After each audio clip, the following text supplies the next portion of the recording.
Geggjað að fá þig heimsókn. Já, takk fyrir að bjóða mér. Rosa gaman að koma. Ég er ekki að byrja þar, sko, þú ert náttúrulega orðin þekktur fyrir að vera á Tenerife. Já. Og við vorum að tala svolítið þennan mismunandi takt í er allt mun hægara? Já, þetta það kom mér svo óvart, sko, því ég hafði engar sérstaklega væntingar þegar ég fór út eitt eða neitt. Gera eins og ég ger oft, ekkert sérstaklega úthugsað, sko. Það er allt svo snúið. Það er allt svo mikið svona, og þú veist, og þá fór ég að fatta, þú veist, fór að skilja akkur er þetta allt svona snúið, og maður fatta ekki fyrir maður kynntist fólkinu, sko. Þú veist, heimamanninn. Svo hann er bara allt, þú veist, hann er ekkert líkur okkur, ekki neitt. Hvaða leiti er hann svona líkur okkur? Það er bara, sko, eins og ég segi mjög gjarnan þegar ég er að útskýra hérna Kanaribúana fyrir Íslendingum í ferðunum sem við erum í, að þá er þetta eiginlega þannig, sko, að þú veist, við Íslendingar erum svolítið hérna núna eða strax, þú veist, og gerum hlutina 1, 2, 3 og þetta gæti verið millinafni okkar, sko, núna eða strax. Þeirra er, sko, seinna eða miklu seinna. Þú veist, það er ekkert sem heitir núna. Bara glindi. Þú veist, ég þarf að redda þessu núna, þú veist, þetta er ég að ljúga, þetta er eitthvað, en þú skilur hvað ég er að fara, það er svona í það heila, sko, þú veist, það er bara eins og núna, ég er hérna búin að útskýra fyrir endurskóndunum mínum svona, við höfum örugglega 20 sinnum, sko, þú veist, við förum í gegnum sömu umræðar ár eftir ár, ég þarf að fá árskýrsluna mína 2 mánuðum fyrr heldur en er vaninn úti, af því að ég er með ferðaskrifstofu á Íslandi og ég þarf að skila árinu af mér í apríl, skilur en ekki í júlí og þeir bara, núna það er svo allt svona, sko, þú veist, og þetta er ekkert eitthvað bundið við einhvern einstakling, þetta er bara svo mikið svona, þú veist, pappísvesen, þeir elska stimpla, þú veist, það er bara mjög blooming business að vera úti með ljósritunarverslanir sem ljósrita pappíra þú veist, þetta er alls konar svona, sko. Þetta er ekki minn tepóli, ég er svo óþolimóður, sko, og mér leiðir svo mikið svona kerfi og, þú veist, það sem er verið svona næstu að setja stein í götu fólks til þess að gera hlutina flókna, sko. Já, þú veist, ég myndi alveg skilja ef það væri, þú veist, ég veit alveg, þetta er 60 milljón manna samfélag. Þú veist, ég veit alveg að þetta er mikið og allt það, skilur, og öðruvísin að vera með, 400.000 manna samfélag, alveg klárlega. En það er bara stundum þannig að þeir bara eins og sé verið að halda í alls konar svona milli stjórnendur og þú veist, eitthvað sem þarf ekki lengur, sko. Þú veist, maður upplifir það. En einmitt, maður sagði, sko, getur verið fínt að þú ert að fara í frí að fatta bara, já, vá, ég þarf að slaka á, hér er fólki, en þegar maður er í business, þá er það svolítið annar handleikur, sko. Einmitt, það er æðislegt að fara út og það finna allir sem koma, svo gott, þú veist. Tenerife er mjög þægileg eyja. Hún er náttúrulega rosa kommersial, svona almennt, það er þetta suður svæði, en fólk finnur sann sem kemur að það er svo þægilegt að slappa að því að það er einhvern veginn takturinn er hægari, þú veist, og meira þess að í, sko, ferðamanna svæðinu, svo að maður fer annars þar á einu, þar er allt ennþá hægara, sem er dásamlegt, á ótrúlega margan hátt, dásamlegt, og ég hygg ekki við að segja við allt og alla, við að taka þetta með okkur, sko, prófa, en að móti kemur og þá er líka rosa flott í þeim, sko, að geta tekið aðeins frá hinum sem eru svona aðeins meira up to date og meira tempo í, sko. Ég hef mikið velt þessu fyrir mér, að því ég tengi við þetta, sko, ég hef náttúrulega búin að ferðast mikið nálægt miðbögg, svona það sem að veðrið er bara rosa næs, og maður bara, þú veist, fyrir þegar að forfeður okkar voru einhvers staðar á Vestfjörðum að fara út upp á líf og dauða að reyna að ná í fisk til þess að lifa af, þá var bara hægt að tína banan og drjálun hann, sko. Og þú veist, erum við ekki með tóldi mikið mótuð af þessari hörðu lífsbaráttu sem þýðir að við erum ógeðslega dugleg og en gallin er að við eigum stundur svolítið erfitt með að slaka á. Já, sko, því að þú gerir þetta ekki núna, þá varstu bara döður. Einmitt. Þú veist, ég menna móðir náttúra er margsins búin að reyna að útrýma okkur, sko. Þú veist, bara með alls konar kuldatímabilum og eldgosum og þú veit, öllum fjandanum, sko. Þannig að jú, þetta er alveg klárlega rétt, sko. Við erum mótuð rosalega mikið á þessu meðan að fólk svona aðeins sunnar þú veist, það er lífsgæði í veðrinu. Skilur, við þurftum að grafa okkur hún í jörðu til þess að lifa af. Þú veist, ég meina að þeir gáttu byggt hús. Skilur, það var bara, þeir þurfti ekki að gera hóluna, sko. Þannig að, jú, klárlega, mótarað okkur, sko. Hvernig var að, taka þessi ákvörðun að svona bara rífa sig upp með rótum og þið farið þarna út og bara ákveðið svolítið að hefja nýtt líf? Já, þetta var ég var að hugsa þetta eftir á þetta var kannski ekki svo erfitt á meðan við vorum að gera þetta, sko, taka ákvörðunina, af því að þegar við tókum ákvörðun þá var bara komið plan, það var bara ok, við ætlum að gera þetta, fyrsta sem við ætlum að gera segja upp uninni, þú veist, láta það flakka því þá ertu búin að setja hlutin á stað, þú ert búin að taka ákvörðun. Og þegar það komið, þá svona byrja hlutin bara að gerast. Eftir á, þú veist, þegar maður horfði á tilbaka, þá var þetta alveg stærri ákvörðun heldur en mér fannst eða okkur fannst á þessum tíma. Þegar við vorum all til í þetta. Stóðum við 3 stráka og við 2 og bara kýlum á þetta. Gekkja spennandi. Þannig að við vorum saman í þessu. En svo náttúrulega þetta, þú veist, þegar maður komin út og búin að, þú veist, gráti kottan og hugsa bara, hvað vorum við að gera? Og þá svona, svo kemstu yfir þá svona, þá allir já, herru, þetta var hjúts ákvörðun, sko. Þannig að meðan hann var, þá fannst mér hann ekkert stórkostleg. Skildi ekki akkur fólk segja að við verum hugrökk og svona, ég tengdi ekki til það, sko. Nei, það er nefnilega þannig, að því maður hugsa, sko, hvað ætla að sé stór hluti fólks sem að einstinni myndir vilja segja vinnuninn og gera eitthvað allt annað. Annarkort myndir bara vilja vinna eitthvað annað, eða þú myndir einmitt vilja flytja í annað land, en þú lætur ekki verða af því það er bara við erum svo harðvíruð, held ég, sko, heilin okkar er náttúrulega þróaður þannig að hann ver okkur frá hættum. Þannig að svo harðvírað í okkur að það er jafnvel betra að vera í slæmri vissu heldur en mögulega góðri óvissu, sko. Já, það er sérlega rétt í það, sko. Ég var mjög heiðalegur, sko. Ég er á rosalega auðvöld með að taka skrýtnar ákvarðanir og ekkert endilega alveg hugsaðar til enda, sko. Og þetta var kannski svona eina af þeim, en að því að við ákváðum þetta saman, að þá var þetta einfaldara. Skilur, þetta var ekki bara eitthvað mig langaði til þess að gera þetta, eða henni, Jóhannu konu mín, en þetta var eitthvað svona, já, ok, við skulum bara kýla á þetta, við erum að koma tíma breytingar og fyrir mína parta, þá snýrist það ég hef búin að vinna þarna í fjölmiðlum 26 ára og þú veist nú hvernig það getur verið að vinna í þeim, það er alls konar sem fylgir því. Algjörlega. Og hvorki erfiðari eða auðveldari en einhver önnu vinna, en það er svona ákveðnir hlutir sem fylginni og það sem mér varst kannski óþægilegast var þegar við fórum að tala um að skipta gír og gera eitthvað annað. Ef ég færi eitthvað annað hér heima, sko, þá yrði ég samt alltaf svali fjölmiðlamaðurinn eða þú veist þannig, og kannski var það meira í haustum á mér heldur en að hefði orðið í raunveruleikanum, en það var allan að nót til þess að ég fór að hugsa, förum bara til útlanda.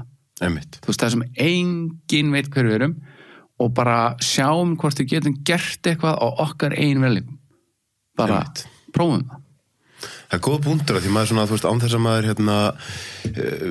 vilji vera eitthvað egocentriskur og halda allir sé að pæli manni, þá er það samt einhvern veginn þannig að þú þegar fólk veit bara ekkert hver þú ert, að þá eru samskiptin öðruvísi, fólk nálgast öðruvísi og það er einhvern veginn, það er pínuð þægilegt, þessi hlutaði akkur ég ferða svona mikið þegar ég byrja að vinna í fjölum, það er svona þægilegt að vera alltaf einhvers staðar sem er engar skilyrðingar. Örugglega, ég veit bara, ég er introvert, sko, mér finnst óþægilegt ef fólk veit hver ég er, mér finnst óþægilegt að vera í spotlightinu, mér finnst það mjög óþægilegt og mér finnst miklu betra að vera í þú veist, í því verkefnum sem svo þegar ég er að leiðsegja, þú veist, ég er bara að fræða fólk um eitthvað, þú veist, ég er ekkert að tala um mig, ég er bara að fræða fólk um umhverfið og söguna og eitthvað svona. Þar er ég alveg essinu mín, því að þá er ég bara með fólki. Mér finnst það rosalega auðvelt að vera með fólki, en mér finnst það rosalega erfitt að vera í sviðsljósinu, skilur. Þetta er góð punktur, sko. Af því að, hefur alltaf séð þig sem introvert? Nei, ég hef aldrei pælt mig í því, en ég bara, svo þegar maður eldist maður, og þá fer maður að skilja sjálfans betur. Þú veist, það var bara ekkert mál fyrir mig að fara í útvarp að vera, því þar var ég bara að díla við sjálfa mig og tala í mikrofónun og var enginn að horfa á mig og ekkert svona, sko. Og ég pældi ekkert í aflýðingunum skilurðu sem að fóru gegnum útvarpið þurfti ekki að pæla í því, en ef að ég stóð og það átti kannski að vera þú átti að vera kynnir á tónlistarhátíð eða eitthvað og svona fókusin á mig og þú átti að vera hress og skemmtilegur eða skilurðu eða eitthvað svona, þá fer ég bara í kleinu og það bara hendar mér ekkert rosalega vel, en ef ég fengi að fara på svið og vera með erindi eitthvað sem að ég væri kannski bara fræðað sem snýrist ekkert mig heldur eitthvað annað, það væri bara hlannað, skilur við. Búið búið ég bara hugsa núna með sjálf á mig þegar þú ert að segja þetta, ég hef alltaf sett svo háa mikla press á sjálf á mig og þá það einmitt þetta, þú veist að alltaf þegar maður einhvern veginn, þú veist, ég að fara í beina útsendingu eða ég að fara að halda einhvern fyrirlestur, þá það er óþægilegt að þú ert alltaf bara að þetta að fara að klúðrast núna þá ert alveg að eyða 4 sinnum meiri orku en manneskja sem ekki þar sko. Og þá náttúrulega svolítið svona þetta eitthvað sem ég á að vera að vinna við ef þetta svona erfitt fyrir mig en svo það hitt sko, en það alltaf leið að vera feimin sko. Skilur, maður má alveg vera pínu, þú veist, það alltaf mín skoðun sko. Þú veist, ég alveg sé það þegar maður fer eitthvað og kemur einhvers staðar fram, það alltaf leið ég þarf ekkert að vera eins og ég hef aldrei gert neitt annað það bara, skiptir ekki máli sko. En hvernig var þá að vera introvert og vera að vinna svona lengi í fjölmiðlum? Já ég veit það ekki ég held þetta hafi bara ég fann öryggi inn í stúdíó þú veist, það var enginn þar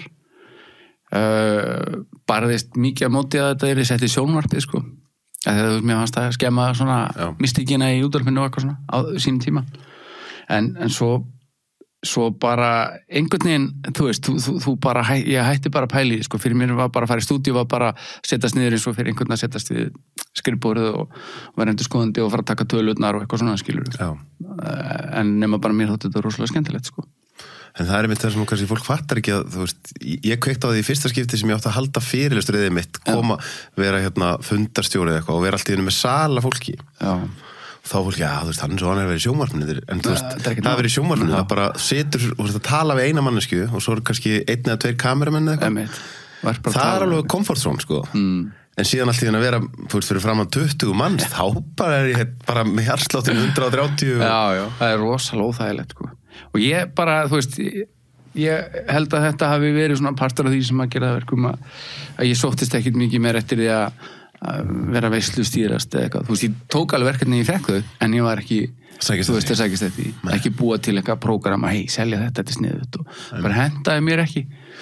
Og ég meina hendar sumum alveg sjúklega vel, sko, þeir blómstur upp á sviði með fólki og geta fengið alla með sér í lið, sko, í svona uppákomi, sko.